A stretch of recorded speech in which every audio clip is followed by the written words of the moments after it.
Bueno, un poco lo que vamos a ver hoy, que estábamos ahí en duda, era este tema de la Deep Neural Network, que ahora hace un par de años lo empezó a tomar un poco de fuerza como esto de Deep Learning, ¿no? Es una corriente bastante amplia, nosotros vamos a ver la introducción, digamos, a estas redes, ¿no?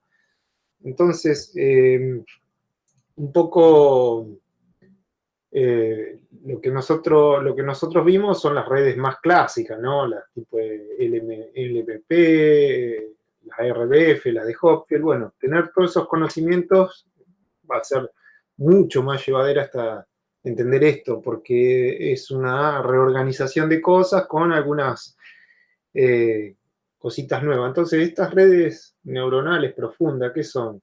Son redes grandotas, vamos a decirlo bien en castellano. Perdón, Sherry, ¿pudiste empezar a grabar? Sí, sí. Sí, Mariano. Estoy grabando. Perfecto, gracias. Este, son redes de muchas capas, digamos, y que son, ahí como dice, por poner algo eh, relativamente nuevas. O sea, si bien no son nuevas, lo que hubo una coalición de métodos, de tecnologías, mejor dicho, que permitió entrenarlas y utilizarlas, ¿no? Bueno, para un poco lo que ya se venían utilizando las anteriores, ¿sí? Para detección, sobre todo a través de imágenes de video, para reconocimiento de voz. Hay algunos productos como el asistente de Google, bueno, el Alexa de Amazon, los chatbots, etcétera. Hay un montón de cosas que están en el celular, de aplicaciones que tienen todo este tipo de tecnología atrás. Bueno, un poco ahí ya esto, como es mi mala costumbre de ir adelantándome, ¿sí? ¿Por qué se llama Deep Learning? Básicamente porque son varias capas, ya lo vamos a ir viendo un poquito mejor. Entonces, al tener esa cantidad, ese apilamiento de capas, lo que permite es extraer patrones o características que con las redes, entre comillas, ahí como puse, poco profundas, que conocemos, es más difícil, ¿no? Eh, y bueno, ahí un poco lo que les decía a quienes están atrás de esto, si bien ahí figuran las empresas, también hay generalmente todo esto a partir de las universidades, que a veces tienen poco crédito respecto a las empresas, pero son quienes han generado las matemáticas, las estadísticas, todo ese tipo de, de métodos para poder llegar a escribir código, ¿no? Y bueno, hay algunas aplicaciones. Ese es un videito el que está Nicolas Cage con la cara la cara de Nicolas Cage en una mujer.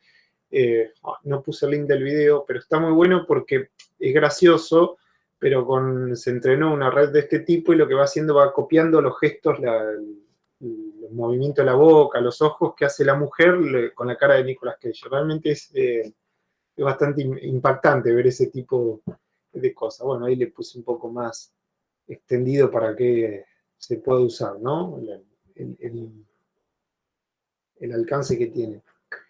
Y bueno, quienes están atrás de esto y nos permiten utilizar hoy en día, no sé, de acá 2, 3, 4, 5 años qué es lo que habrá, pero hoy lo que está establecido son, obviamente, todo en lenguaje Python, un poco menos en C++, y, y las herramientas así, digamos, hoy las vedettes, por decirlo de alguna forma, de estas metodologías son Tensor y PyTorch, ¿no?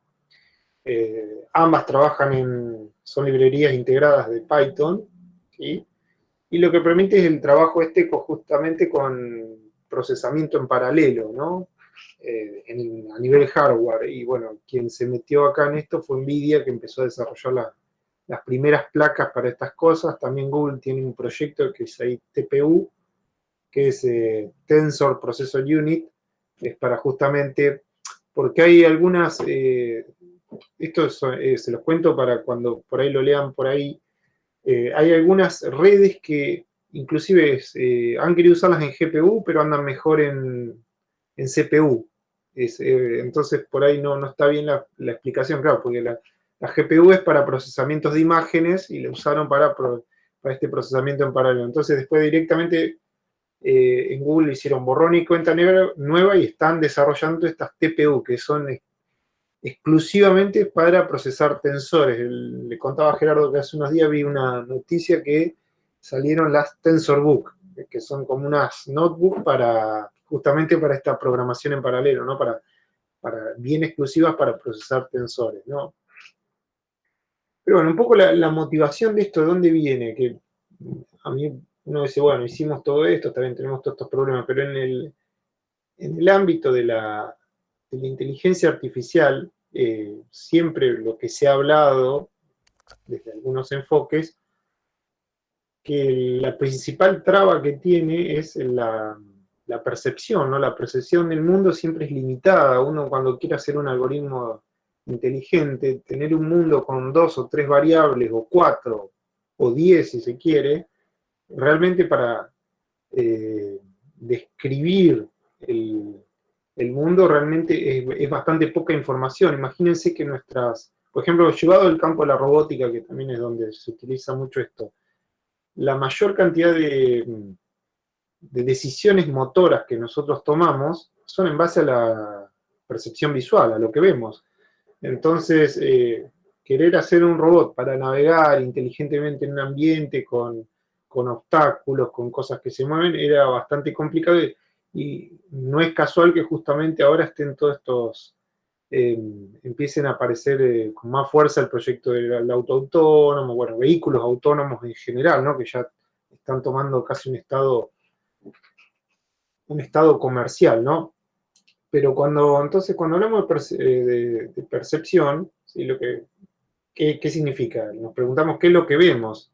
Eh, Como les decía, esto no es una cuestión trivial para una computadora, o lo puede ser para nosotros, ¿no? Eh, Obviamente entonces lo que tratamos es, a través de una imagen visual, ¿sí? Si bien esto está pensado, y por ahí la clase está un poquito más orientada a lo visual, para que es como la generalidad, después se puede llevar a otros campos, por supuesto, que de hecho son los que hemos usado nosotros. Entonces, cuando uno está tomando una decisión, por ejemplo, está frente a ese perrito y puede padecer alguna fobia, qué sé yo, puede tomar una decisión de alejarse o no, pero primero tiene que identificar que efectivamente es un perro o un gato, por ejemplo, ¿no? Entonces ahí estamos frente a un problema de tipo de clasificación, que tenemos que decidir si es un perro o un gato. Bueno, esto un poco ya lo hemos visto, lo que le contó Gerardo, ¿sí?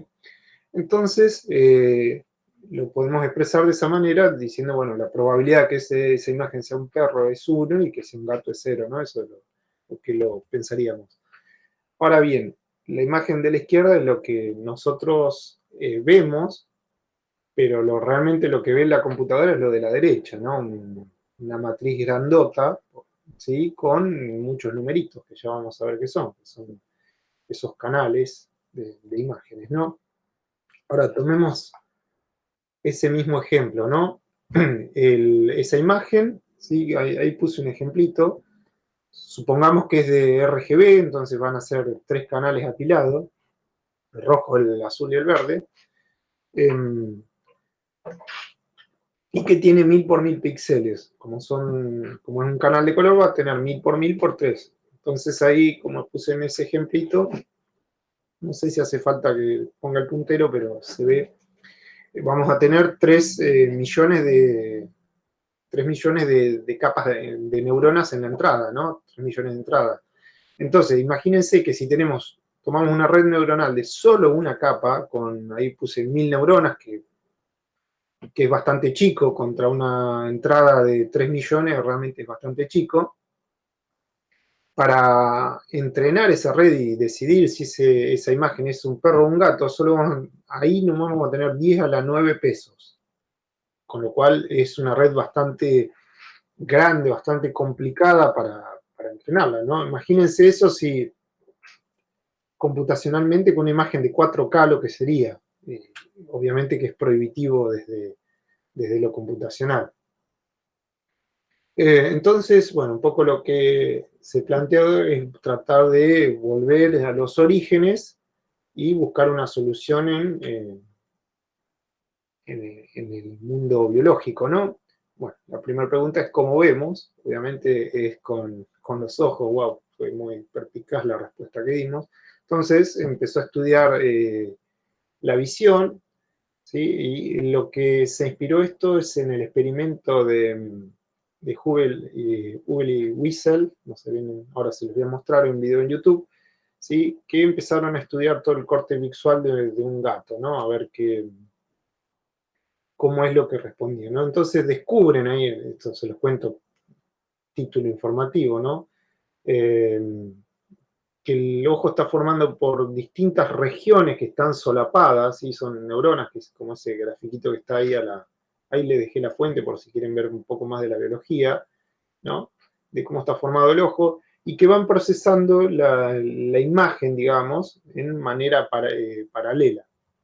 Entonces, lo que se dieron cuenta que en este experimento que está acá con ese gatito, ahí les dejé el link donde se ve ese video de YouTube que se ven los disparos neuronales del gato del experimento que hicieron. Está muy bueno por ahí para, si quieren ver estas cosas, cómo están ellos haciéndolo ahí. Y lo que vieron en este experimento, rápidamente se los cuento, le ponían imágenes así estáticas al gato, distintas imágenes, y no pasaba nada, ¿no? Entonces, le ponían esos puntos de luz y no pasaba nada. Entonces se dieron cuenta que la corteza visual empezó a responder a figuras geométricas más complejas, con líneas, cuadrados, rectángulos, y eso fue casual cuando cambiaron una de las, no sé, diapositivas en ese grafiquito. Esto está distinto, perdón, a lo que les pasé ayer, simplemente le agregué ese dibujito porque me pareció un poco más representativo nada más, hoy cuando la estaba mirando antes de empezar, ¿no? Y entonces lo que vieron que algunas zonas particulares de la retina se disparaban solo cuando le ponían ese objeto y lo cambiaban de posición, ¿no? Sí, entonces ahí empezaron a descubrir este tipo de arquitectura y de neuronas que había en el corte visual. Y bueno, ellos obviamente se dedicaron a describirlo a nivel biológico, ¿no?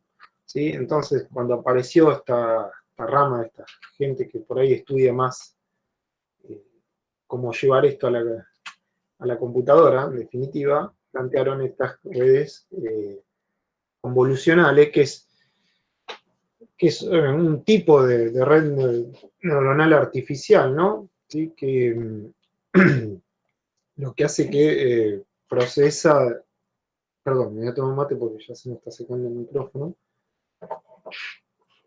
procesa imitando de alguna manera, como siempre estamos copiándole a la biología, lo que hace el ojo humano para ir identificando las cosas que quiere ver, ¿no? Va haciendo como un mapa de características, que es una cosa más o menos como esto. A ver, no, la que sigue, bueno. Es una cosa más o menos como esto, ¿no? Primero va empezando a reconocer formas más simples, como líneas, bordes, alguna sombra, ¿sí? Y va extrayendo esas características y al final compone una imagen, ¿no? Quienes empezaron a proponer esto fue por allá por los 90, es LeCun como que es el padre de estas metodologías, ¿sí? Entonces empezaron a plantear de alguna manera arquitecturas de que permitan replicar esos campos receptivos, que acá en esta jerga le llaman filtros, que van convolucionando a las neuronas. Entonces lo que hicieron es formar una arquitectura con varias capas, ¿no? Que tienen distintas jerarquías, es decir, cada una de esas capas hace una cosa, ¿sí? Hasta llegar a identificar ¿cómo es? La forma más compleja. Entonces, en general una arquitectura de una red convolucional, ¿sí? Esta es la arquitectura más general, ¿no? No quiere decir que tenga que ser exactamente esta, porque ya vamos a ver que uno puede prescindir de algunas capas, puede colocar alguna otra capa. Esto es lo tradicional, ¿sí? Es como decir, bueno, el MLP puede tener qué sé yo, 3 capas o 4 capas, pero uno después puede decir poner más, menos capas, más, menos neuronas, jugar con las funciones de activación, bueno, hay un montón de otras cosas, ¿no? Normalización de los pesos, bueno, acá es más o menos lo mismo, ¿no? Eso sería lo que es la arquitectura general, ¿no? Que son esos gráficos que, a ver si tengo el puntero. Son estos gráficos que están acá, son distintos tipos, si ponen en Google van a aparecer infinidad de estos, pero acá ven, fíjense, tienen la entrada, fíjense que están todos más o menos con una imagen, tienen una capa de convolucional, una capa de activación, después tenemos una de subsampling, tenemos, y después finalmente, si se fijan, al final en todos estos tipos de arquitecturas tenemos, ¿sí?, un clasificador que es ni más ni menos que una red fully connected o la MLP, si quieren ser como la vimos nosotros, ¿no? Al final se pone una MLP que también puede tener las capas que uno quiera, ¿no? Fíjense que empiezan a aparecer varios hiperparámetros, ¿no? En este tipo de redes, ¿no? Es decir, aparece convoluciones, aparecen filtros, aparecen subsampling, aparecen varias decisiones que ya vamos a ir viendo qué es cada cosa. Entonces, los elementos que tienen es básicamente, es como, esto es común más o menos a todas las redes, el preprocesamiento de la entrada, eso es poner en un rango, ahora lo vamos a ver, un poquito los valores, normalizarlo de alguna manera para que funcionen, las capas convolucionales, la operación de filtrado, que los filtros son los conjuntos de kernel. Yo por ahí a veces me echo la nomenclatura para cuando lean, ¿no? Que por ahí, no sé si a veces aclara o oscurece, pero esto de traducir complica un poco. Lo que son las funciones de activación, el subsampling o pooling, depende que lean, lo van a encontrar de una forma u otra. Después viene lo que les decía, la fully connecting, y después viene lo que es la operación de entrenamiento, ¿no? Y hay varias metodologías de ese entrenamiento. El preprocesamiento, acá no me voy a detener mucho, puede ser esto como en las redes tradicionales, uno puede agarrar, tener el dato original y normalizarlo, ¿sí?, centrarlo, y a la vez puede normalizarlo en un rango, ¿no? ¿Sí? Como normalización por media y varianza, ¿no? Esto simplemente es para no tener problemas con la función de costos que usemos durante el entrenamiento. Bueno, mira, ya me olvidaba este cartel.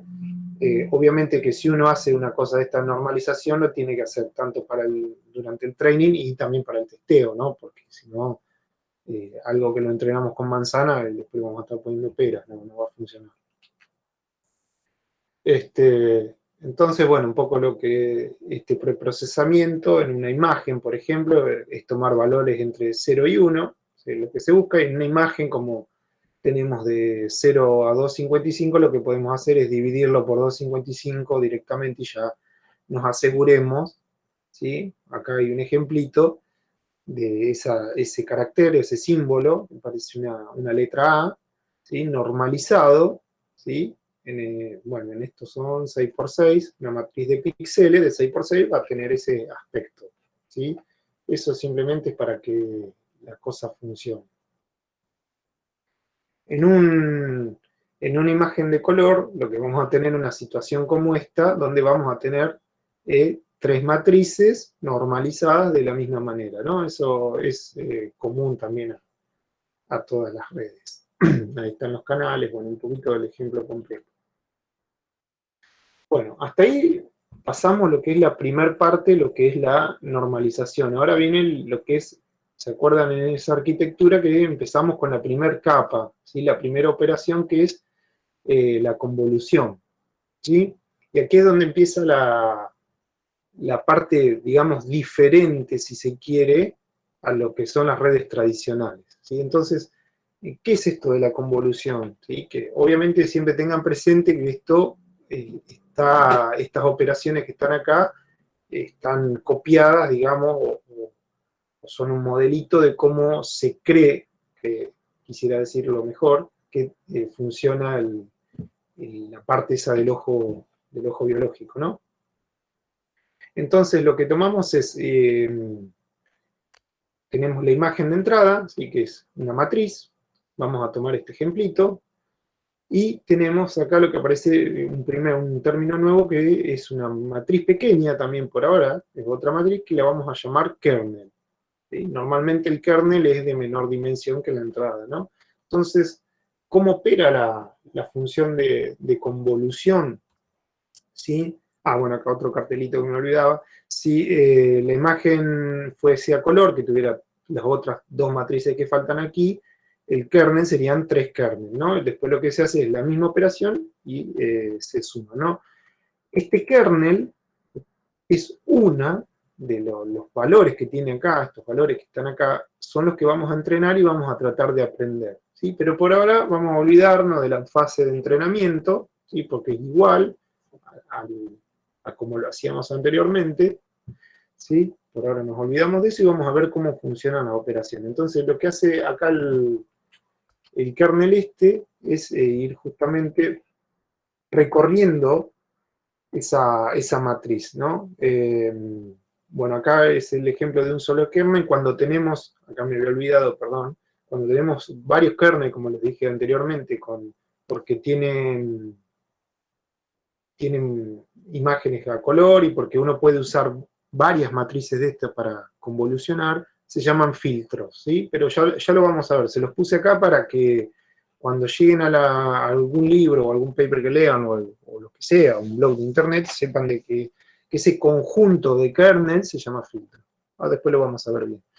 Entonces, cuando uno hace esa operación, que ahora vamos a ver cómo, ¿sí? de convolución, lo que obtiene es un mapa de características. ¿Sí? Es una simplificación, fíjense. Esto lo hice esclavamente para que mis chiquites puedan entenderlo, pero lo que hacemos es, tomamos ese filtro, ¿sí? Este que está acá, y lo que vamos haciendo es vamos recorriendo la matriz. ¿De qué forma? Con esta operación. Agarramos y hacemos el producto este producto punto, ¿no? ¿Sí? Que multiplicamos acá, esto es como que lo solapamos, bueno, esto no sé si me están viendo a mí, ¿sí? Y hacemos esta cuenta, ¿no? Fíjense, 0 por 1 más 0 por este 0 más 0 por menos 1, que es este que está acá, después hacemos 2, ¿sí? Por este 0, más este 0 por este otro 0, bueno, y así obtenemos el primer valor de esta primer convolución, ¿no? O primer movimiento.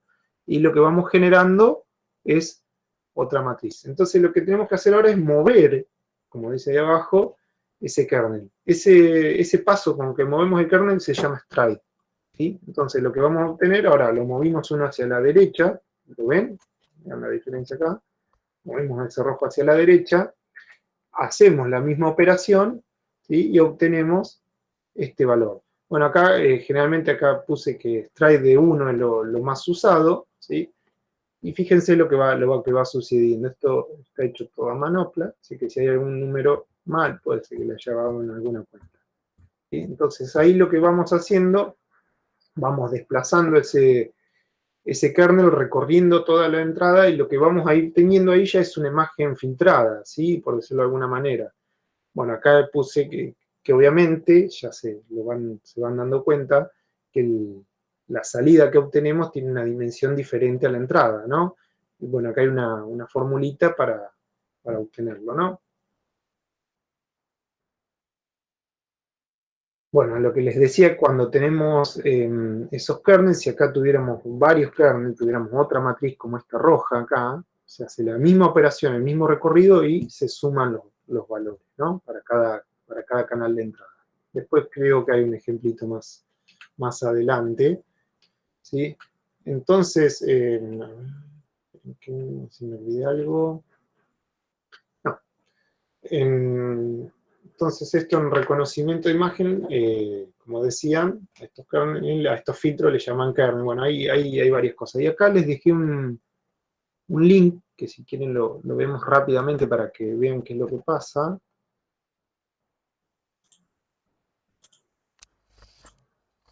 Esperen que les tengo que...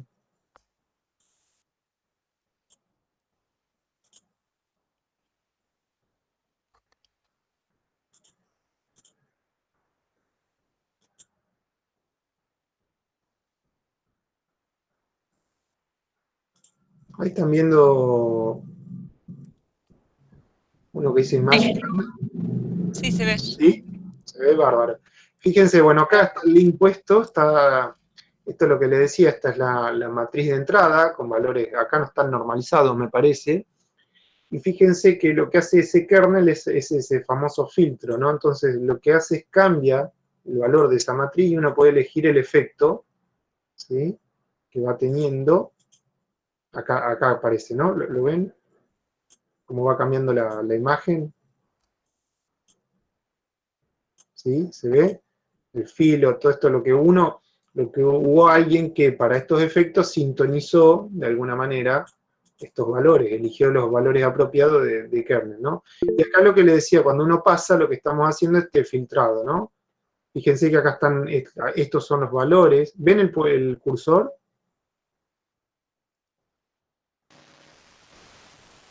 Acá Sí, se ve. Sí, ahí sí. Bárbaro. Estos valores que están acá no son ni más ni menos que lo de esta imagen de kernel. Entonces, está buena esta página porque para entender qué es lo que pasa, fíjense que el valor que me da de esta matriz roja que está a la izquierda es el valorcito de todo ese producto, que es lo que se ve a la derecha, que da en ese caso ese color negro. Fíjense que a medida que va cambiando el resultado, que es este que está aquí abajo, ¿sí? Que ahora está con un signo de interrogación, ese 10 menos 122, bueno, fíjense, para un color blanco da un valor alto, ¿sí? Y para un color oscuro da un negativo, generalmente, ¿no? Bueno, depende del tipo de kernel que uno tenga. Y acá uno puede también, en esta página, puede jugar y ver qué pasa, cómo se altera la imagen, ¿no? Esto, por ejemplo, las aplicaciones de tratamiento de imagen, qué sé yo, Instagram, qué sé yo, la del celu, lo que hace es, fíjense, cuando saca una foto y le dice, no le da muchísimo filtro, le da 4, 5, 10 opciones, en definitiva lo que tienen es hacen esta operación, ¿no? Y en un canal RGB. Bueno, acá donde hago stop share.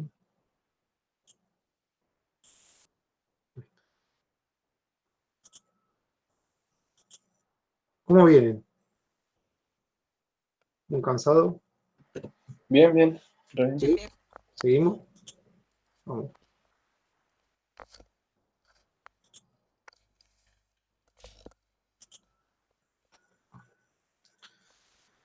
Bien.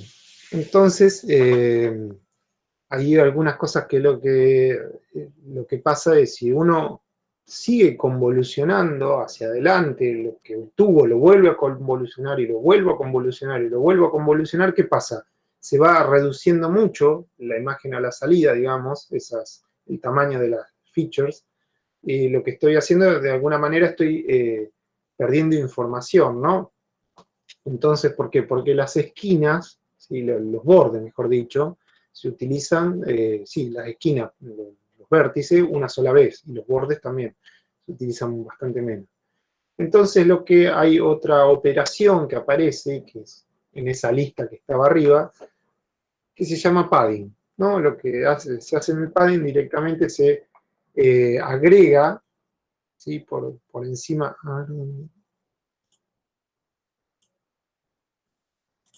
se agrega por encima de la imagen simplemente una fila y una columna más, ¿no? Acá, esto que está acá sombreado, medio celeste pareciera, ¿sí? Y se vuelve a hacer la misma operación, ¿no?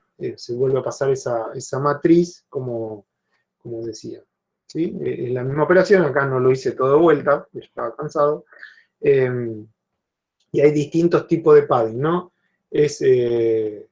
Para mantener las dimensiones se llama same padding, ¿sí? Lo que hacemos es mantener la dimensión original, que es este caso, fíjense que tiene esta matriz acá a la salida, tiene la misma dimensión que aquí, que la entrada.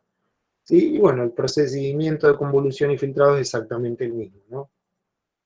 Y también hay otro, no sé esto, pero bueno, es así la literatura, cómo se utiliza, el, el valid padding, que esto generalmente, ¿por qué les puse los nombres? Porque a veces en la herramienta uno directamente cuando hace esto en Tensor o en PyTorch, directamente pone padding igual valid igual same y ya la librería entiende de qué estamos hablando, ¿no? Esto significa que no agrega nada, pierdo esa información, ¿no?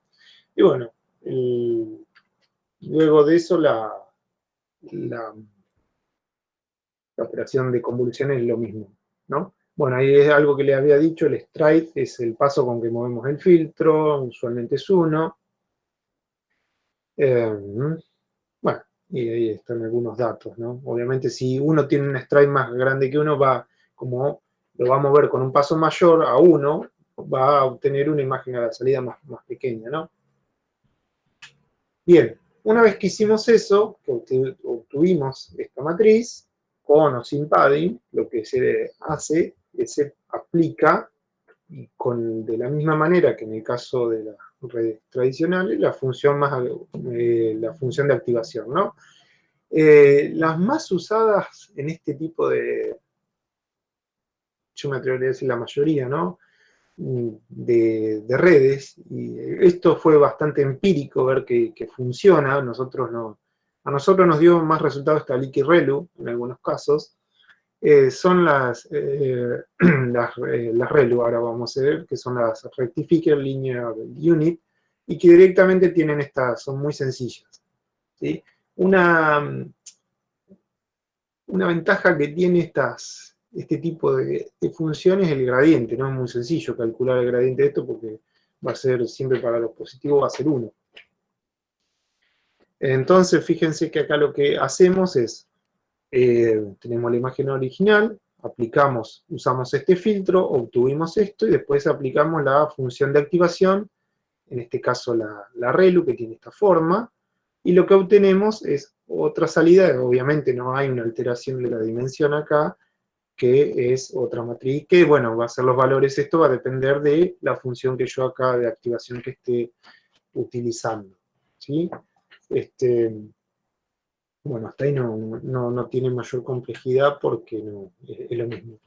Una vez que tenemos la operación, fíjense, tenemos convolución, ¿sí? Con o sin padding, ¿sí? Activación, y ahora viene otra operación normalmente que se conoce como subsampling o pooling, depende de que lo que lean. Pooling layer le llaman. En realidad no es una capa de neuronas, sino que es una acción, una operación, ¿sí? Que lo que hace es parecido al filtrado, hay una reducción. Ahora vamos a verlo directamente cómo se hace, ¿no? Hay distintas estrategias para hacerlo, como les puse, pooling, average pooling o max pooling, que es el más utilizado. Vamos a ver qué es. Entonces, sobre esta capa, sobre esta que está acá, ¿sí? Que ya pasamos todo esto, lo que hacemos ahora, le aplicamos la operación de pooling, ¿no? ¿Sí? Entonces, ¿qué consiste el pooling? Tengo que elegir, es un filtro también, tengo que elegirle un tamaño y el strike, cómo lo voy a mover, ¿sí? En este caso elegimos un filtro de 2×2 para hacer pooling, max pooling, ¿sí? Con un strike de 2, es decir, lo voy moviendo de a 2. O sea, estuve acá en el naranja, después si lo muevo 2 hacia la derecha, se va a posicionar en esta región verde, ¿sí? Luego, lo mismo acá, cuando me muevo hacia abajo, se va a posicionar aquí, en esta región turquesa, o azul, no sé bien qué color exacto es, y después si esto lo movemos hacia la derecha, se va a posicionar acá. El max pooling lo que significa es tomar de cada región el máximo, ¿no? Fíjense que es muy sencillo, que es lo que está acá. Yo tenía esto, le aplico con ese filtro de 2×2, con un strike de 2, ¿sí? Fíjense que el máximo de acá es 0,6, de este es 1,2, bueno, están acá en negrito, de este es 1,2 y acá 1,2. ¿Sí? Esa es la operación de max pooling.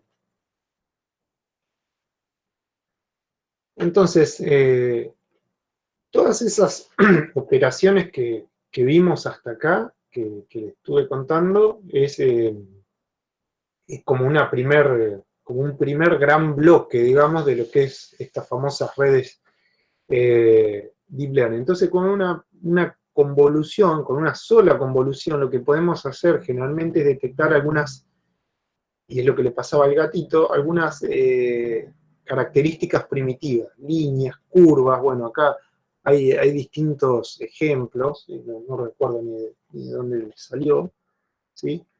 Entonces, a medida que tengamos mayor cantidad de convoluciones de estas operaciones apiladas, lo que vamos a hacer es empezar a reconocer formas cada vez más complejas, ¿sí? Ya no solo una línea, un borde, sino una parte entera, ¿no? ¿Qué sé yo? La cola o una pata del perro, en ese caso, ¿no? A ver cómo sigue. Después, una vez que nosotros podemos tener acá primera, segunda, tercera, n convoluciones, por eso es lo que les decía, tenemos la capa de entrada, hacemos el pooling, el filtrado, todas las operaciones que vimos, eso sirve, digamos, de entrada a otra segunda convolución y así, veces que sea, ¿no? Se va a ir apilando. Entonces, ahora recordemos el problema que teníamos, ¿no? Con todo esto queremos obtener una cosa así, más o menos, decidir si es un perro o un gato. Esto que estamos viendo en esta imagen. Entonces, la salida de este clasificador, ¿sí? Por lo menos deberían ser dos variables, ¿no? En el caso que tuvimos en el primer TP, ¿sí? Que tenemos que reconocer, ¿sí? Los dígitos de 0 a 9, debería tener 10 neuronas, porque son 10 símbolos, ¿no? Entonces, en un clasificador, esto ya lo hemos de alguna manera visto, vamos a tener que tener tanta salida como clases querramos clasificar, ¿sí? Entonces, ¿cómo podemos hacerlo esto? Es conectando a esta parte de la última convolución una capa de tipo feedforward, como la que conocemos. Esto ya no es nuevo, ¿sí? Y directamente la salida podemos usar, por ejemplo, ya me estoy adelantando, pero una salida de qué tipo, de qué función. Y si necesitamos una probabilidad, podríamos usar una softmax, ¿no? Bueno, acá un detalle, en la última capa, como tenemos una matriz, lo que hacemos es transformarla en un vector, ¿sí? Y por eso, si se recuerdan, ¿sí? Lo que hay que hacer aquí es aplanarlo. Si recuerdan, en uno de los primeros ejemplos que vimos en PyTorch o en Tensor, que les pasé, que los vimos en clase, yo les puse a propósito un flatten, ¿no? Es una función, digamos, justamente para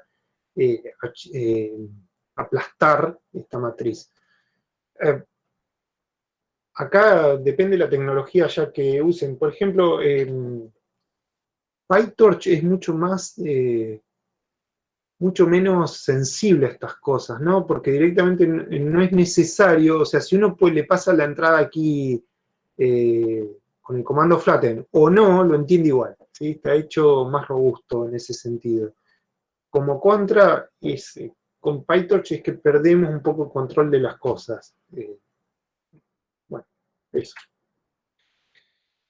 Bueno, esto es lo que le decía, que obviamente me adelanté. Si a la salida queremos clasificar, podemos usar una función de activación de ese tipo, ¿no? La softmax. Entonces, ¿cómo hacemos para trabajar con imágenes? Si queremos controlar ese dron que nos puso Gerardo ahí como desafío, con una cámara de video, por ejemplo, uno puede pensar en un Neurofuzzy usando las medidas del acelerómetro, alguna brújula, etcétera, etcétera. Pero también uno podría hacerlo con imágenes, ¿no? Uno podría estar mirando algún punto fijo o el suelo o ver alguna referencia y con eso tratar de equilibrar o mantener como es la actitud del vehículo, ¿no? Entonces, por ahí normalmente podemos usar alguna imagen a color, ¿no? Entonces, en una imagen a color vamos a tener una matriz de este tipo, M por N, si es rectangular, o M por M, si es cuadrada, que va a ser la superficie de ploteo. Pero también vamos a tener un arreglo de matrices que nos va a dar la composición de esta imagen para obtenerla a color, ¿no? Entonces, recordemos que por cada filtro que utilizamos tenemos una matriz, ¿sí? Entonces la pregunta, bueno, acá está la expresión de cómo va a ser la salida, ¿sí? En este caso, ¿cómo creen que va a ser la salida? ¿Qué vamos a obtener? Ahí tenemos un solo filtro. ¿Qué dimensión tendrá la salida? Si tenemos una entrada de 5 por 5, ¿sí? Y un filtro de 3 por 3, ¿sí? Por 3. Bueno, usamos padding de 1, extrae de 1, ¿sí? Lo que vamos a tener es una matriz de igual dimensiones porque usamos el padding ese, ¿no? Ahora bien, ¿qué pasa en situaciones como esto donde ya empezamos a utilizar dos filtros? ¿Sí? A la salida lo que vamos a obtener, como dijimos, por cada filtro tenemos una matriz. A la salida tenemos, ¿sí?, dos matrices. ¿Sí? Ya eso es, podría pensarse ese apilamiento, en lo que la jerga es un tensor. ¿Sí?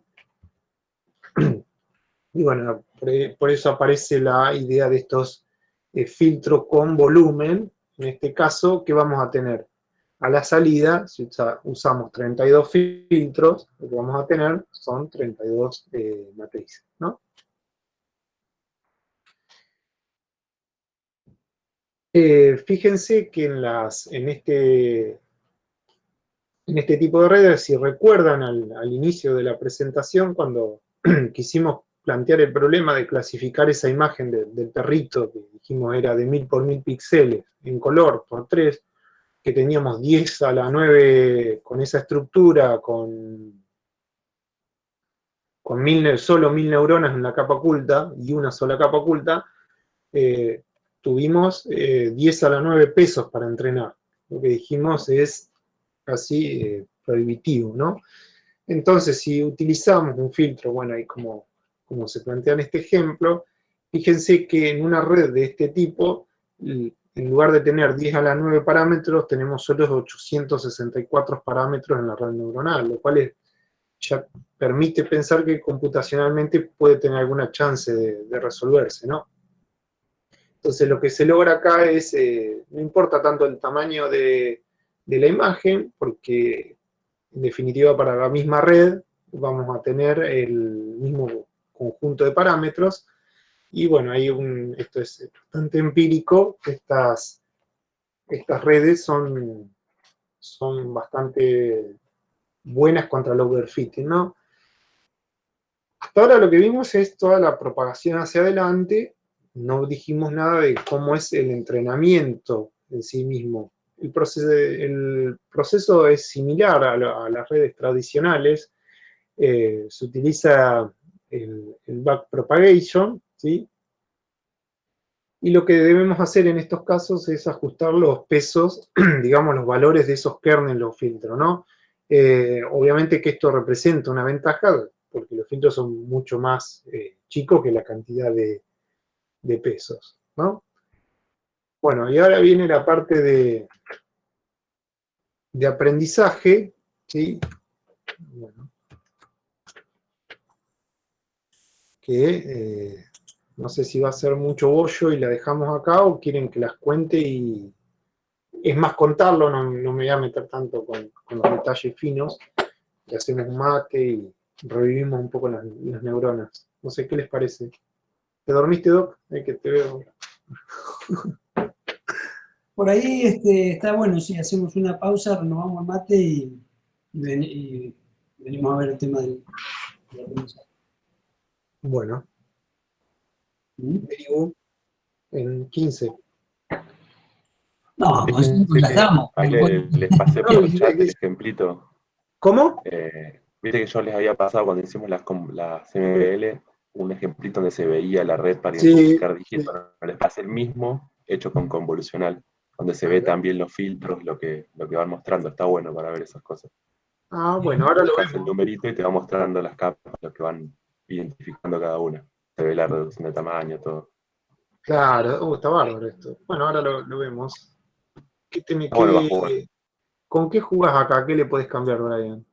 No, básicamente lo que hace es dibujar el número y ver qué es lo que ve, digamos.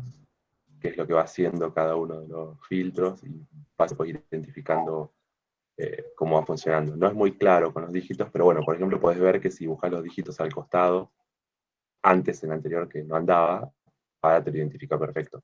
No tiene que Claro, concentrar, por ejemplo. reentrenado, ahí estoy jugando, mira, está bueno. Bastante buena, anda bastante bien. Sí, aparte, esto ya está preentrenado, obviamente, ¿no? A lo que Claro, sí, nos- sí. Esta es una ya hecha, digamos, que ves cómo funciona nomás. Claro, las antiguas PAL, no sé si, no, ya no deschaba. Igual yo no la compré, nunca. Las PAL que escribías, tomabas notas, que venían, tenían algunas redes de esta, me parece ya. Unas RBF creo que tenían. El lo reconoce, ¿no? Y no le podés cambiar, claro, no le podés cambiar Claro, acá nada. no le puedes cambiar nada. Es solamente para ver cómo. Hay unas que, bueno, pasa que no, viste, el tiempo a veces es tirano. Que por ahí lo vamos a ver en el otro curso. De, de Amazon, que había liberado que podía jugar con los parámetros, pero era más para otro tipo de algoritmo, pero con esta idea. Claro. La verdad que este No, está acá bueno. si tocas una neurona te muestra de dónde está sacando la información, digamos, que agarra cada neurona. Claro, mira qué bueno esto. Entonces eso está piola, es como tan interactivo para entender cómo funcionan las convoluciones y eso. Pero como son dígitos no es tan claro, digamos. Yo me acuerdo que había visto uno que ponías una imagen, digamos, y te podías ver el resultado de los filtros. Entonces vos ponías una cara y te mostraba que un filtro claramente identificaba, por ejemplo, las cejas, otro identificaba el Claro, contorno de nariz. Eso estaba bueno. son Ese no me esas, acuerdo dónde era. eso lo que hacen ahí es cortar un pedazo, hacer una red más chica que identifiquen esas partes primitivas que viste que fuimos poniendo en esos Claro. dibujitos del medio. Ahora, después vamos a ver otra cosa que aparece con eso. Pero vamos a preparar el mate. Bueno, 5, 2 y 21. Vamos acá. Ok. Bueno, si quieren largamos. Que venga Gerardo, total, esta parte ya la sabe. Pues si Dale. es más corta, no es tan larga, es más, no tan descriptiva, es más a título informativo. Vamos. Esperen, estaba. Uy, qué payaso. Ah, no, está bien, está bien.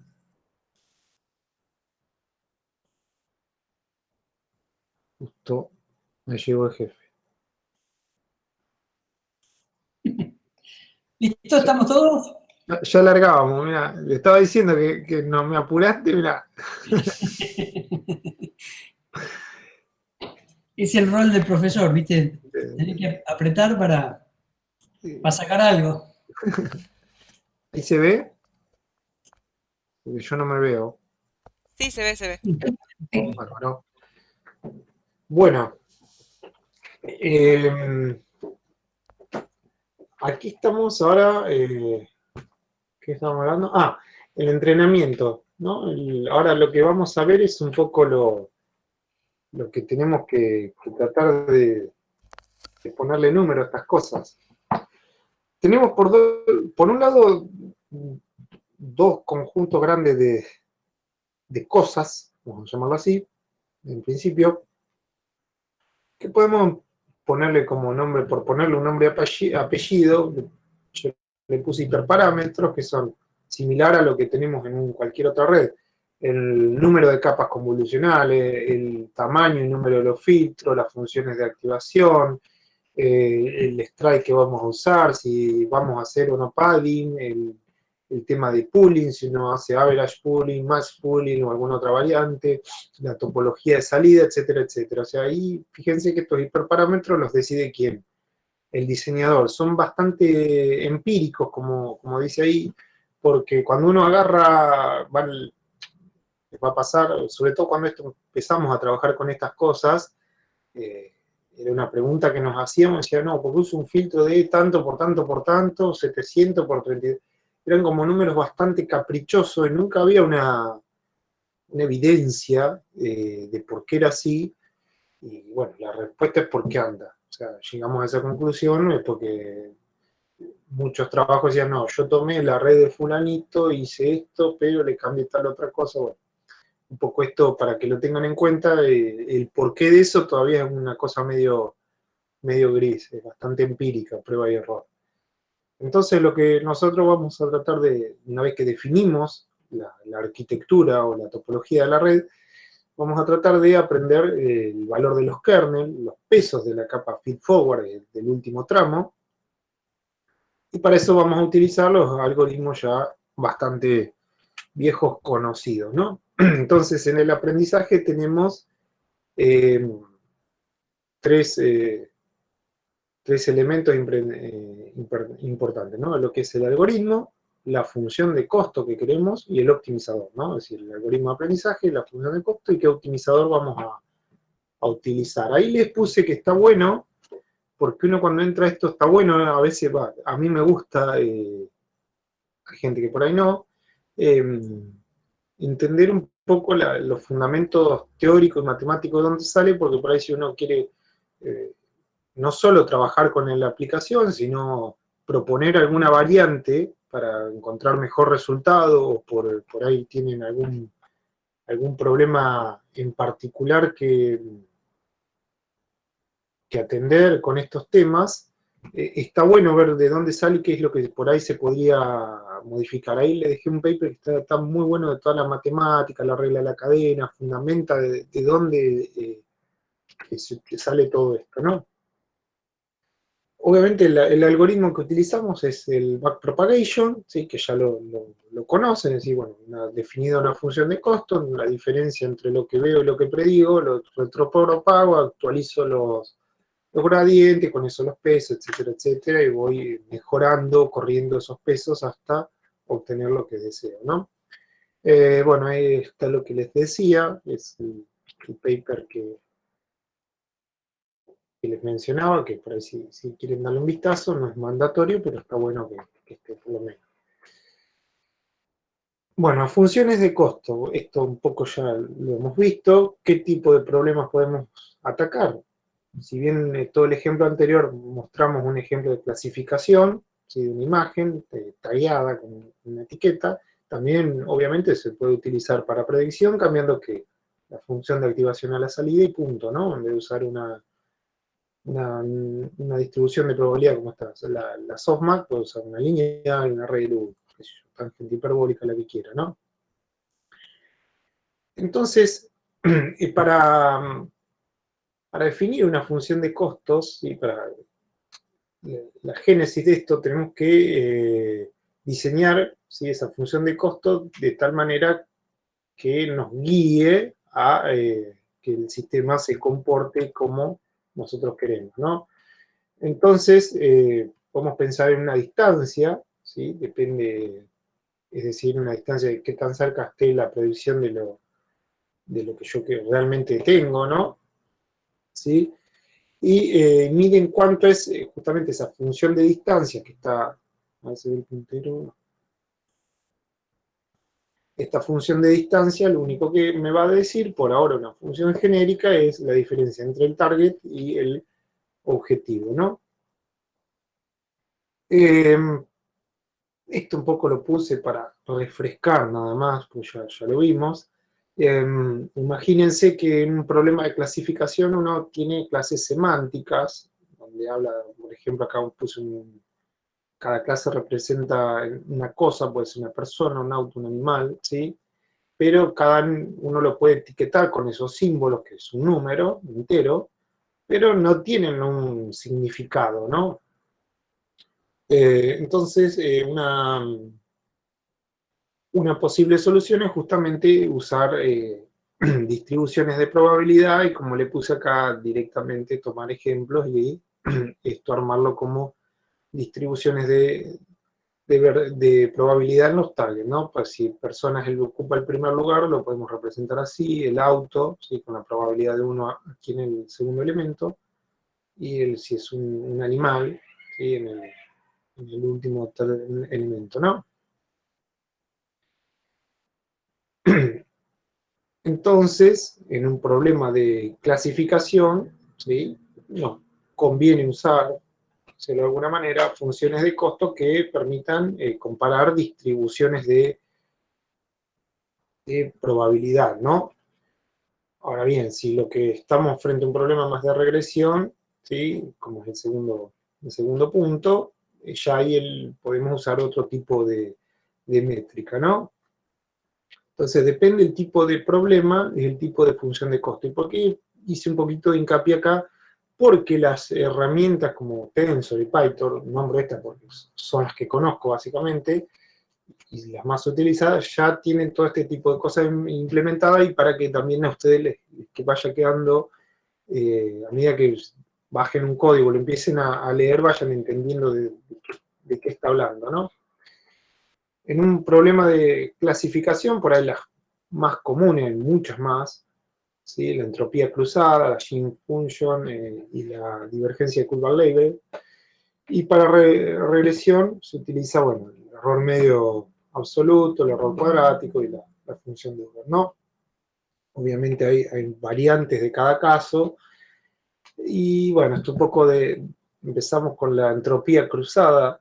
Esto parte de la teoría de información, ¿no? De decir, bueno, cuánta información hay presente en una señal. Esto tiene que ver con la teoría de Shannon. Creo que no sé si les puse algún paper no lo puse en ningún lado, lo tengo yo, después se lo paso, que están todos estos temas, ¿sí? Y que se puede definir como una distribución de probabilidad, ¿sí? de esta forma, ¿no? Este logaritmo es en base natural, ¿no? No sé por qué la nomenclatura se usa así, pero se refiere al logaritmo natural, ¿no? Entonces, con esta expresión, los eventos de menor probabilidad tienen más información que los de mayor probabilidad tienen menos, ¿no? Es la medida esta de entropía cruzada, mide la diferencia, digamos, entre dos distribuciones de probabilidad, ¿no? La diferencia total para una determinada variable aleatoria, y ahí le dejé ya un poquito, en un caso multiclase, ¿no? Para más de dos, no una clasificación binaria. ¿Cómo se calcularía? Fíjense que estos valores son valores entre 0 y 1, ¿no? Es un poco lo que dice acá, porque son probabilidad. Y acá le puse también cómo lo pueden encontrar en la nomenclatura, ¿no? Los entonces, en estos casos, para verlo un poco más visualmente, los eventos raros, digamos, son más inciertos o más sorprendentes, ¿no? Y por lo tanto requieren más información para representarlo. Cuando la información es 0, cuando la probabilidad del evento sea 1, es decir, tengo certeza, no hay certeza, ¿no? Por ejemplo, no hay sorpresa cuando, si uno pensaría, estoy clasificando un perro con dos ojos, por decir un ejemplo tonto, ¿sí? La probabilidad de ocurrencia es alta, ¿no? De eso. Entonces la información ahí es baja.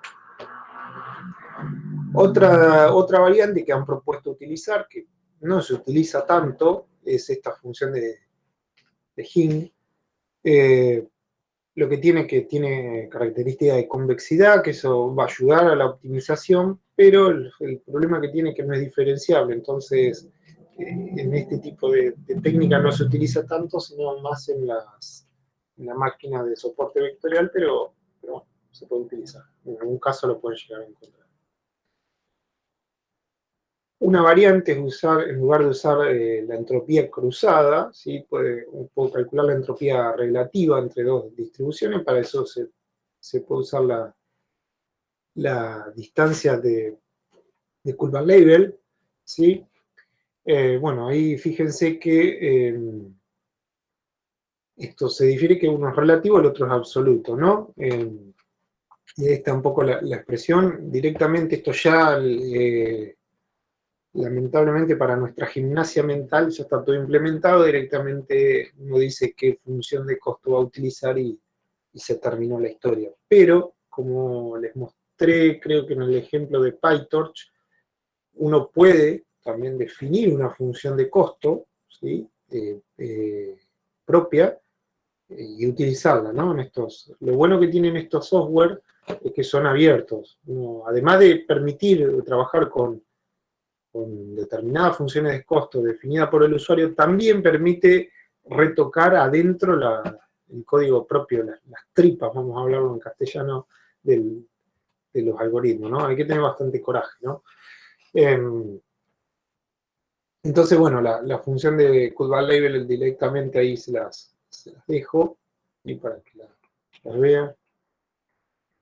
Bueno, en el caso de un problema también, por ejemplo, de regresión, ya ahí cambiamos de problema. Otro que se utiliza son el error medio absoluto o L1 loss, que se lo van a encontrar así. Bueno, no voy a detenerme demasiado en esta expresión que es muy sencilla, ¿no? Esto que está aquí es el conjunto de datos de, creo que por aquí lo enuncié, disculpa que me lo pasé de nombrar, pero es ese D, D manuscrito, digamos, ¿sí?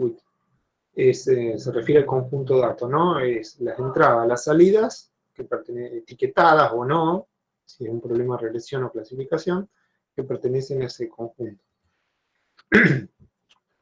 Bueno, la otra, que ya es un viejo conocido, el error medio cuadrático, es decir, la diferencia de este error, esto es la cardinalidad, ¿no? Pues el promedio, el conjunto, es decir, cuántos elementos tengo en ese conjunto D, y directamente la expresión del error medio cuadrático, ¿no? Este por ahí es un poco más sensible a los outliers, ¿no? Que el otro L1. Otra función que se utiliza es la Hubert function, ¿sí? Es menos sensible que el error medio cuadrático a los valores estos, los outlier, porque trabaja con un intervalo, ¿sí? De error, ¿sí? Y bueno, ahí esto es acá lo que dice el último punto, son para problemas donde los outliers no siguen una distribución gaussiana. Bueno, eso es. A mí me parece que es una conclusión un poco empírica, pero simplemente hasta aquí lo único que vimos es la topología, si recapitulamos, después vimos otros elementos que necesitamos para entrenarla. Uno de ellos es la función de costo, que depende del tipo de problemas que estemos usando, vamos a elegir una u otra. ¿Sí? Hasta ahí todavía no pasó nada, seguimos eligiendo cosas. Acá también tenemos que seguir eligiendo cosas que son los... Una pregunta, profe. No al lugar. Porque me interrumpieron bastante con el WhatsApp los alumnos del grado, que les di la evaluación y están como locos con eso. Las funciones estas de costo, me perdí, en esa topología, ¿a dónde las aplicamos? ¿En la etapa final, en el MLP? En el entrenamiento, no, en todo. En toda la red, para aprender los filtros, los pesos de los filtros, ¿sí? No solo el MLP, sino también los filtros. Los valores de los filtros los vas cambiando, digamos, con la misma idea. Imagínatelo como... ahora lo vamos a ver con los optimizadores, ¿no? La función de costo, perdón, la función de costo va al final, sí. Ay, me nublé, perdón. Después, ¿para qué utilizamos eso? Lo metemos en los optimizadores, los algoritmos de optimización, para actualizar los pesos, todos los parámetros que dijimos al principio, ¿sí? Pero el costo final está a la salida, claramente, sí. Bien, eso era que no me había quedado en claro. Perdón. La función de costo, tenemos la entrada y vamos a ver. Acá la salida la vamos a ver, ¿sí? ¿Ven el puntero? ¿Sí? En este ejemplo. O ahí, a ver. Sí, se ve. Sí, acá, por ejemplo, imagínense que tenemos toda esta topología. Tengo dos etiquetas y yo acá me dio probabilidad de esta imagen me dio probabilidad de perro 0,1 y de gato 0,8. Y vamos a utilizar una de esas funciones de costo, por ejemplo, la entropía cruzada, y la vamos a calcular con esto que está acá, ¿sí? La salida de la red.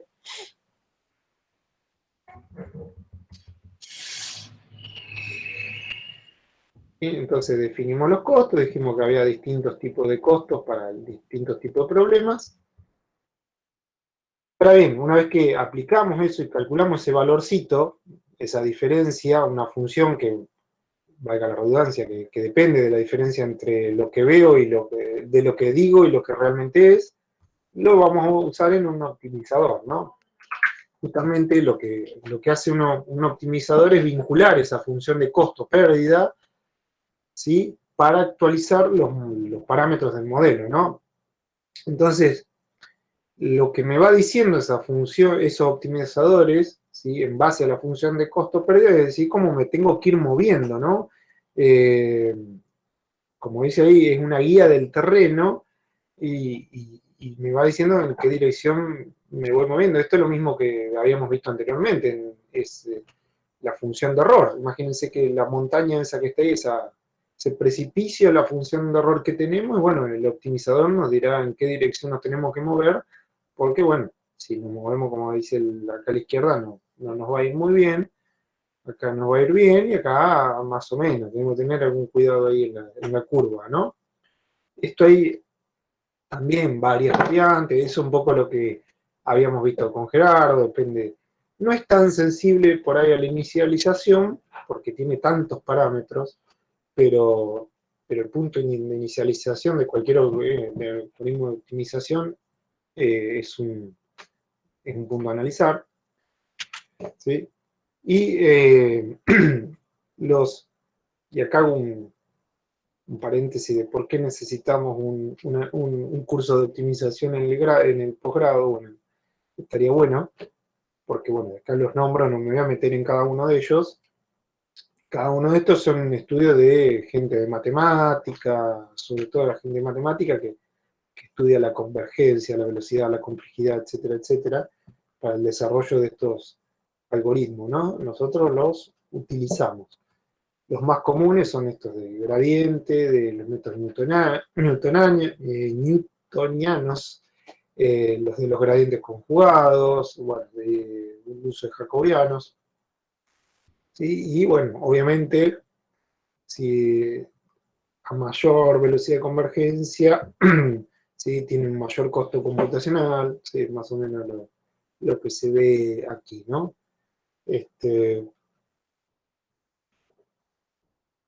Y lo que tienen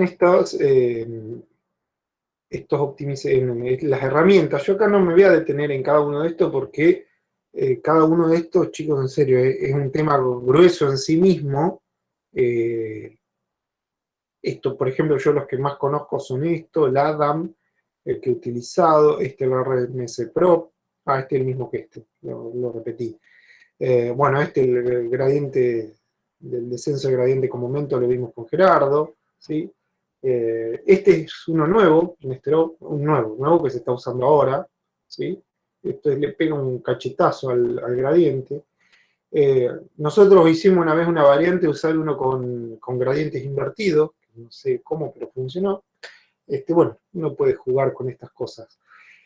Directamente puede, y acá es un paréntesis que hago, tanto en Tensor, yo sé más de Tensor, no sé bien cómo en Python, pero sé que se puede.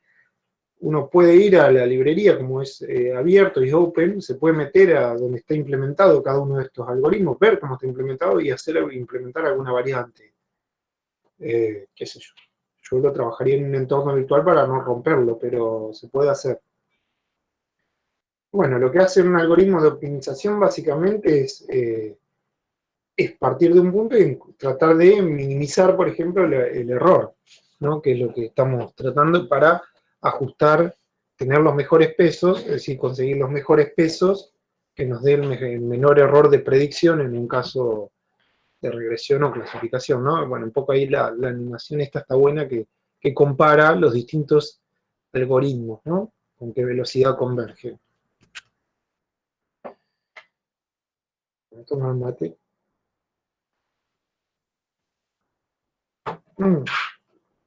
Esto que está acá, yo no sé si aclara o oscurece, pero lo puse.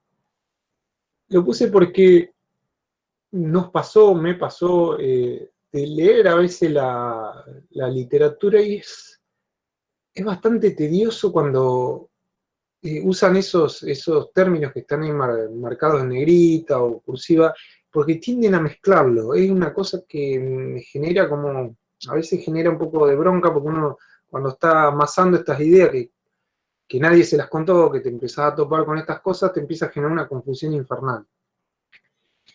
Y bueno, ahí esto es para aclarar, es una cuestión más semántica del uso de las palabras o etimológica, cuando por ahí vean que se denominan estos algoritmos de optimización que utilizan todo el conjunto de datos, en algunos lo llaman batch o Deterministic Gradient Method, ya que procesan todo el conjunto, ¿sí?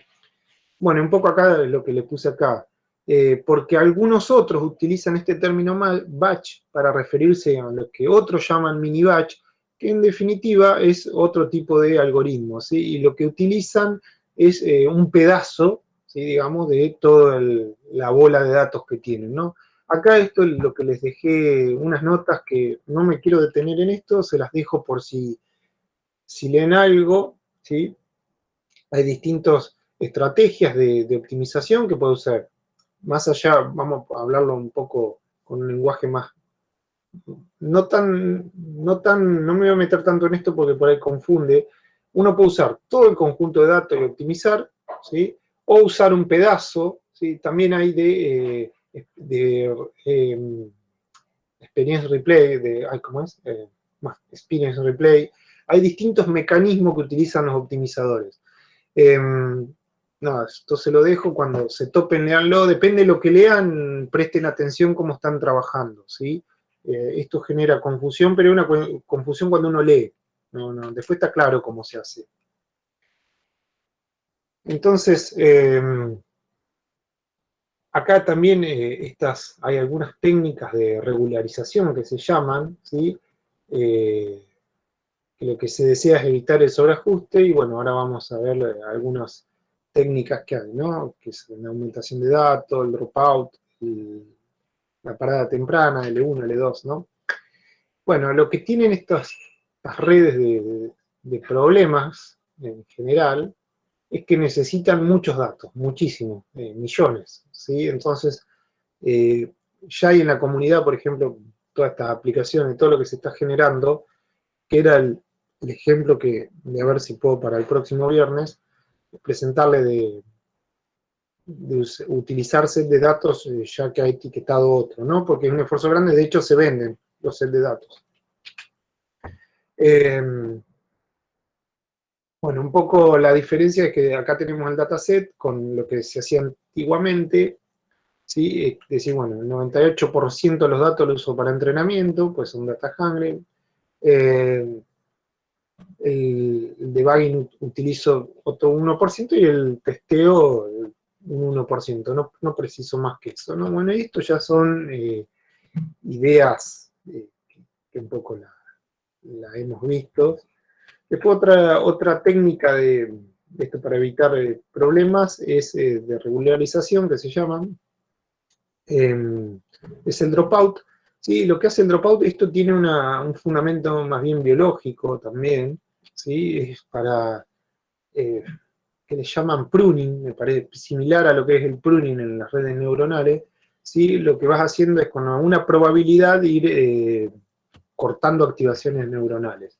Directamente lo que se hace en las técnicas, esto se pone, cuando se define una red en la arquitectura, en el software, se pone dropout igual y la probabilidad que yo quiero. Así de difícil. Imagínense toda la lógica, el código atrás de eso para elegir al azar tal peso, anularlo, ¿sí? En definitiva, un poco lo que muestra es lo que muestra esa imagen ahí, ¿no? Se usa solo durante el entrenamiento, a ver, ¿qué más me olvido?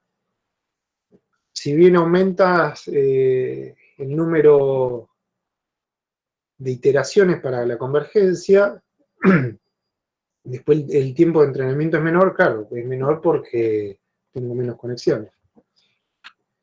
Esto también se utiliza en una red común, ya tradicional, ¿no? El stopping. Esto es cuando se me empieza a ir el error, parar el entrenamiento, ¿sí? Una regularización de tipo L1, ¿sí? Es penalizar la función de costo, ¿sí? En función de pesos grandes, ¿sí? Entonces se penaliza, ¿sí? Con ese factor lambda. Después hay que elegir ese factor, ¿no?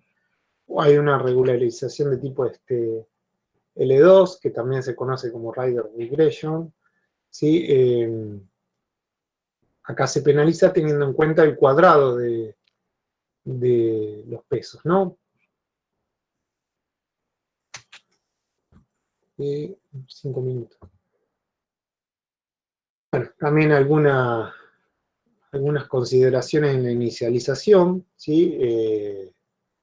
Eso también es bastante empírico, prueba y error. Hay algún trabajo que les puse ahí de G y et y otros, ¿sí? Se puede normalizar usando la varianza, inicializando de forma aleatoria, bueno, hay distintas estrategias, ¿no? Bueno, esto también lo que pasa con un algoritmo, con el learning rate que uno defina, ¿sí? Si es muy grande, muy chico, esto es medio común también a lo que vimos. Hay alguna estrategia de hacerlo variar al learning rate, que es lo que les puse ahí al final. Hay optimizadores, justamente como el ADAM o el RMS-Prop, que lo que hacen es trabajan con una tasa variable de este tipo. Bueno, eso es. Bueno, acá está un poco también lo de los puntos, los óptimos locales, máximos o mínimos, ¿no? Bueno, esto hay también alguna cuestión. No son un problema tan grande acá en este tipo de redes, ¿no? Pero bueno, aparecen puntosillas y ese tipo de cosas que hay que, evitar, ¿no? También hay otro problema que es el desaparecer del gradiente es muy pequeño, ¿no?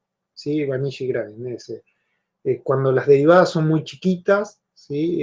Entonces, ¿qué pasa? Tengo las actualizaciones de los pesos son muy chiquititas, entonces lo que se puede usar se puede hacer es usar una de estas ReLU, ¿no? Que por lo que les decía que son de las más usadas, para evitar justamente esto. También hay casos que es la antítesis de lo anterior, es cuando explotan los gradientes que se hacen muy grandes, lo que se utiliza es clipearlo, se llama así en la jerga, es decir, bueno, está entre un rango, o pegarle un cachetazo y darlo vuelta, entonces sería una estrategia, ¿sí? Bueno, eso es básicamente para sortear algunos problemas durante el entrenamiento.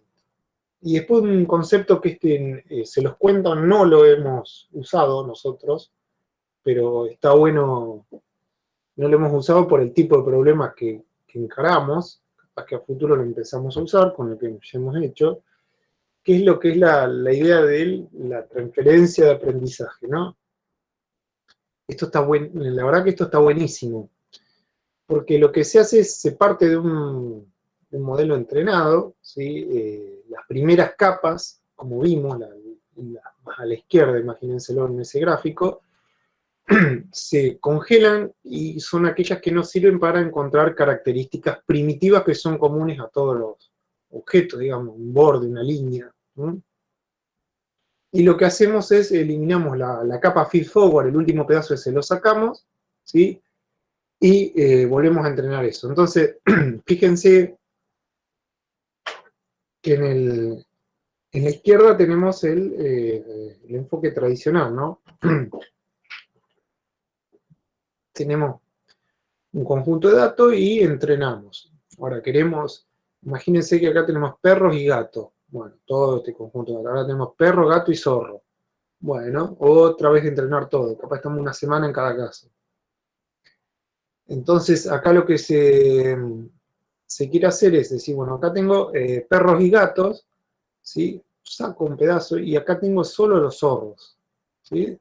Entonces, ya lo que hago es, de esta manera, los bordes y un montón de cosas ya los puedo ir identificando y voy a necesitar mucho menos datos, con lo cual voy a tener mucho menos tiempo, ¿no? Bueno, un poco esto es lo que les decía. La base convolucional, ¿sí? Si nos acordamos, una CNN típica tiene dos partes. Una base convolucional, que lo que hace es extraer las características principales, y el clasificador que nos va a decir de qué se trata esas características, ¿no? A ver si... No. Bueno, acá es un poco un ejemplo. Bueno, esto es leerle lo que dice acá, pero era para que se entienda. Las características calculadas en la primera capa pueden reutilizarse para otros problemas, y ya las capas posteriores pueden identificar patrones visuales, ojos, orejas, y el último pedazo de la red, por decirlo de alguna manera, ya va a depender más del conjunto de datos per se, ¿sí? Y de las etiquetas que este tenga, ¿no? Y bueno, acá les puse como un ejemplo sencillito, ¿sí? Dice, imaginemos que tenemos, bueno, era perros y caballos, y ahora queremos clasificar burros y lobos, con lo cual vamos a necesitar un dato, ¿sí? Con imágenes de burros y lobos, todas etiquetadas, de eso no vamos a zafar. Pero lo que podemos hacer es agarrar un modelo entrenado, guardarlo, ¿sí? Y guardar los pesos aprendidos, ¿no? Bueno, acá después de que cargamos estos archivos en un nuevo modelo y le sacamos la última capa que predecía perros y caballos, ¿no? Luego congelamos en el estado que está esos pesos aprendidos, ¿sí? Para que en el nuevo entrenamiento, en las nuevas pasadas de entrenamiento, eso no se tenga en cuenta. Y lo que le ponemos al final es una fully connected de la parte de predicción de burro-lobo, ¿no? Y en esta capa ahí sí vamos a tener que indicarle si es un burro o un lobo, ¿no? Pero lo que vamos a tener ahí es, bueno, como dice acá, un beneficio, es que podemos tener un modelo de clasificación con buena precisión, con relativamente pocos datos, ¿no? No precisamos tantos datos, ¿sí? Recuerden que esto era data hungry, pero como ya está preentrenado, debería aprender más rápido, ¿no? Y obviamente es un ahorro de tiempo considerable, ahorro de datos, ¿sí? Y bueno, acá les dejo la bibliografía donde están tomadas todas estas cosas. Ya le digo, la parte de transfer está buenísima, no se las conté simplemente porque no las hemos utilizado. Bueno, son las 12:02. El tema de esto que tiene muchas herramientas atrás de esto, ¿no?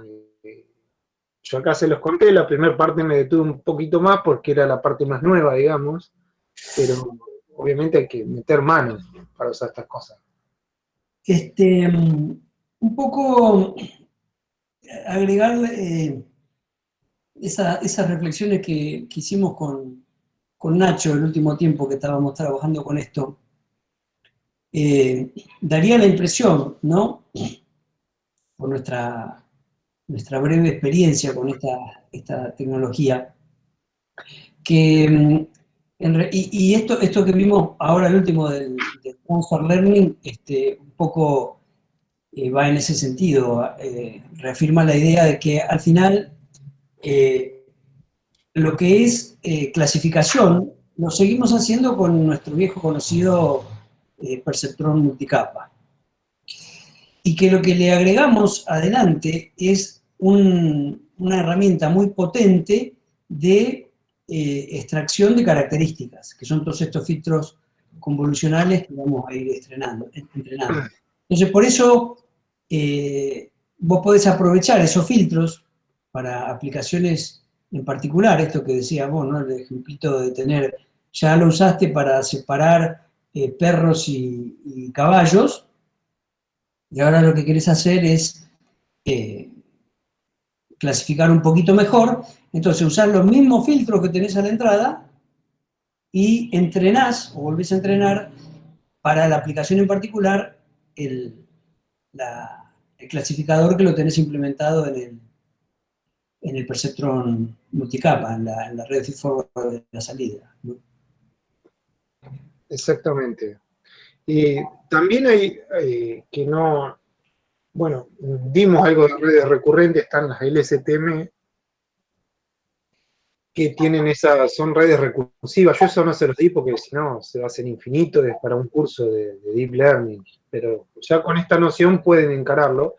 Son tipo las que vimos que se van retroalimentando y van teniendo en cuenta la secuencia que va viendo. Entonces eso está bueno por ahí para lo que es reconocimiento de voz, del habla, se utiliza mucho porque hay una secuencia de patrones, ¿no? Claro, es un patrón dinámico, ¿no? Eso está bueno también. El otro día estaba viendo, no me acuerdo bien, para lo que es esto de la predicción del COVID, por ejemplo, que quisimos usar nosotros. El problema que tenemos cuando usamos este tipo de redes que vimos en el curso es que por ahora el tiempo es transparente. El tema del tiempo nosotros no lo estamos teniendo en cuenta. Por eso cuando le dije que hay un mecanismo de experience replay para predicción, lo que hacen es agarran un batch, ese famoso batch de frames, de imágenes, pero es un artilugio medio bruto, pero bueno, funciona. Entonces vos, si sacás una foto al movimiento de la mano, ¿sí?, en el espacio y querés predecir al tiempo sucesor dónde va a estar, como tenés, como moví mi mano así en este sentido, saqué este pedacito, ya podés inferir con eso que va a estar en esta otra posición. ¿Sí? No sé si me entienden, si me explico. Si veo una hormiguita que se está moviendo hacia la puerta y le pudiste sacar 2 o 3 fotitos, vos ya vas a saber que encaró para la puerta. Esa es la solución que encontraron inicialmente con este tipo de red. No es lo más apropiado, pues eso empiezan a aparecer otras que funcionan mejor para lo que es esta secuenciación, ¿no? Depende del tipo de problema. Ya te digo, para un problema de clasificación no tiene demasiado sentido, pero sí por ahí, para uno de una regresión temporal o para un sistema de control, ya tendría más sentido usar esas redes. Por ejemplo, para el dron. Claro. Pero bueno, cada cosita de esto es un mundo. Es un mundo. O sea, uno parece que no, pero es un mundo.